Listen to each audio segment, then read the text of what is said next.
Hello everybody and welcome back for a VR rundown. As always, I am Mateo311 and this is your channel for everything VR related. Today, we're checking out VR's new undisputed mech title, Vox Machinae. Now I know there's no real competition out there, but that doesn't stop this from being an amazing game that I can easily put on my Quest top 10 list. So from here, I'll break down this video in my standard spoiler-free review format, followed by some narrated gameplay for you guys to check out. There are of course links and timestamps in the description, and let's get this video started off with the summary. Vox Machinae is an arcade-style mech sim available on the Quest 2, Rift, and Steam VR platforms for $29.99. It features a 6+ hour single-player campaign and cross-platform competitive multiplayer with up to 16 people. The Quest and Rift versions are cross-buy, and the title was originally released back in 2018 as an early access, multiplayer-only PC VR game. Despite overwhelmingly positive reviews, it failed to gain traction, as this was a time period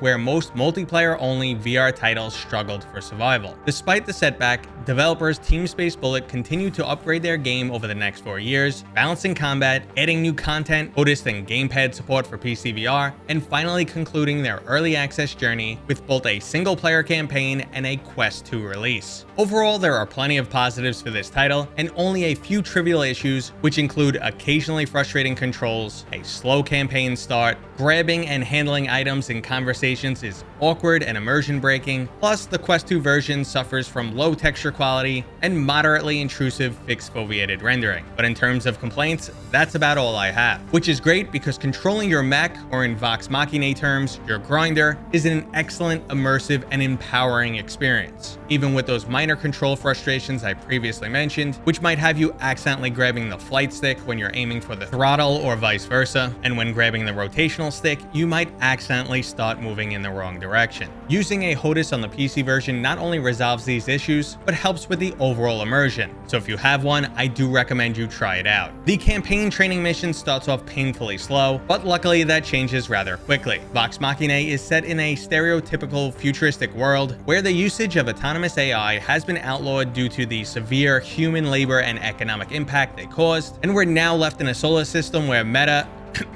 the galactic mining corporations own everything. There's bureaucratic red tape to get a candy bar from a vending machine, and profit is clearly valued over human life. After a series of accidents, you're promoted from miner to security detail, and your efficiency-focused AI companion comes along for the ride. After your training, you'll be introduced to the ship's crew, including a stoic captain, the bureaucrat, a snarky fighter, the good guy, the eccentric chef, the buff mechanic, the conspiracy theory spouting robot, and your AI companion, Blue. In between missions, you are forced to converse with your crewmates, but the dialogue and some optional fetch quests can be skipped, but I found myself interested enough to hear what everyone had to say. At first, these conversations felt like a chore, but then they grew on me and even gave me some Mass Effect vibes, where I enjoyed checking in with each crewmate. Now, I honestly thought this was going to be a throwaway campaign. Lots of repetition, no real substance, and just something to help justify the game's price tag. But that is not the case here. This might not be one of VR's best single-player campaigns, but there's well-done voice acting, an interesting storyline, a decent amount of variety, it's surprisingly challenging at times, longer than your average VR game, and it does a great job of preparing you for multiplayer.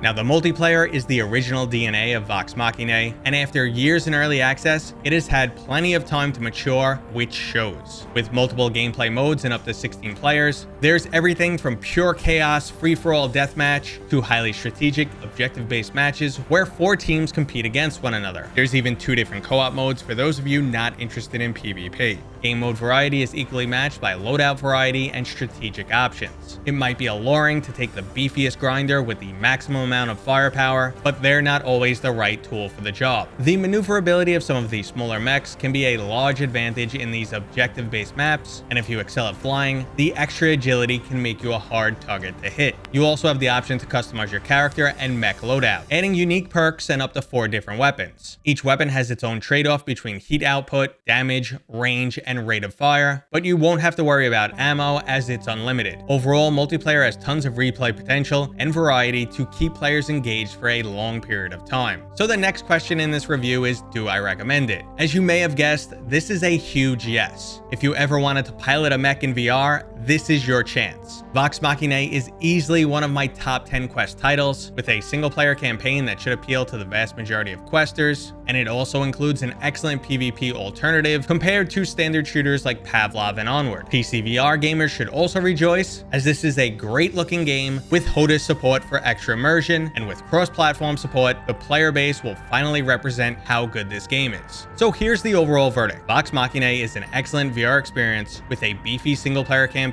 and a large array of competitive PvP modes. The pros include highly immersive gameplay, a lengthy campaign, and excellent PvP. On the con side, we have some immersion-breaking bugs during dialogue. The quest version suffers from low texture quality and a high dependence on fixed foveated rendering, and there are some minor control annoyances. Okay, so it's finally time to jump into some gameplay and show off everything I've been talking about. All of my footage has been captured on the Quest 2 with standard settings, and let's start off with the training mission. Like I said, the training mission is pretty slow, and it doesn't do a great job of setting the tone for the campaign. In fact, I thought it was too over the top and a bit ridiculous. I've been working my fingers to the bone thanks to you.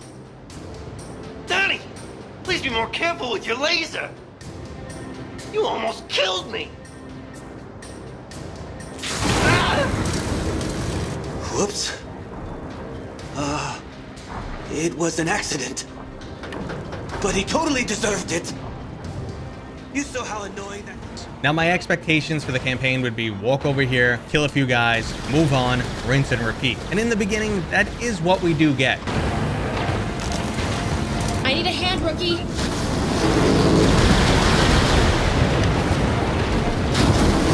Under heavy fire. Need some help here.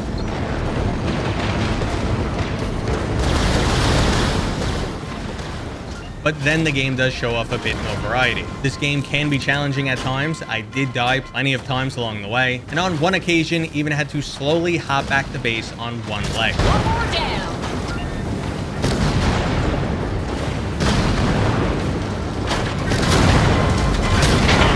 Another hit.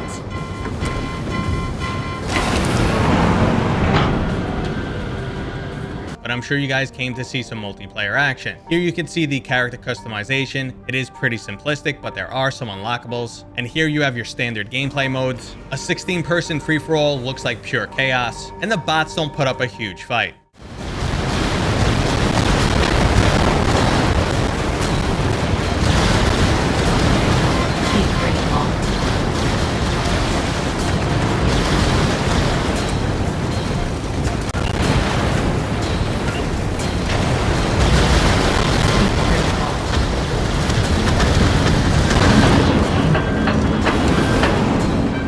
A 3v3 team deathmatch felt a lot more strategic, and there's a huge emphasis on communicating with your team.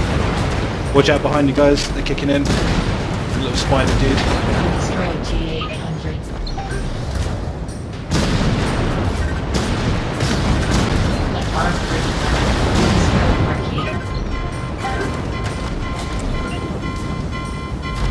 You're right, man. I've got a leg missing, by the way. This isn't great.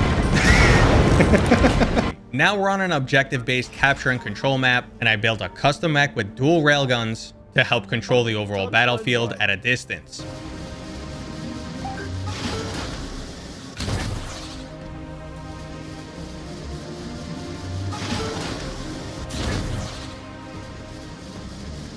Backing you up from distance.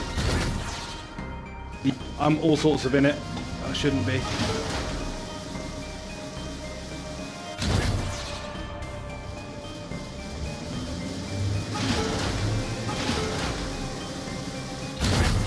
Okay, everybody, that was today's VR rundown. I hope you enjoyed it. If you did, go ahead and give this video a thumbs up. If you're new here, please consider subscribing. And as always, I will see you guys on next time.